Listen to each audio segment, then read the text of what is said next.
Howrah station থেকে 3 বছরের শিশুকন্যাকে অপহরণের অভিযোগ তদন্ত শুরু করেছে ইতিমধ্যে হাওড়া জিআরপি। খতিয়ে দেখা হচ্ছে সিসিটিভি ফুটেজ।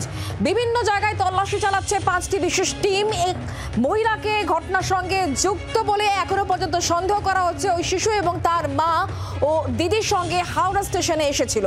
পুরো বিষয়টা তাহলে এই মুহূর্তে কোন জায়গায় দাঁড়িয়ে রয়েছে আমরা জানবো, কথা বলবো। দেবব্রত ঘোষ এই মুহূর্তে আমাদের সঙ্গে রয়েছেন, প্রতিনিধি টেলিফোন লাইনে। দেবব্রত, যে 5টি বিশেষ টিম ইতিমধ্যে তল্লাশি চালাচ্ছে বিভিন্ন জায়গায়, কি খবর পাচ্ছ, আপডেট কে?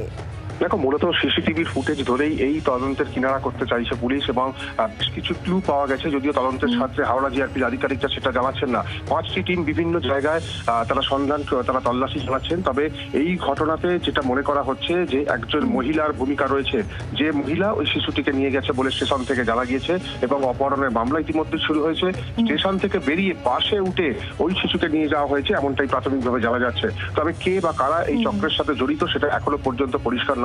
2 দিন কেটে গেলেও এখনো পর্যন্ত ওই শিশুটি কিন্তু অধরা, তার কোন রকম সন্ধান হাওড়া জিআরপি আধিকারিকরা দিতে পারেনি। তবে তাদের সন্ধানে তল্লাশি চালানো হচ্ছে। নজর রাখো দেবব্রত, আপাতত ধন্যবাদ।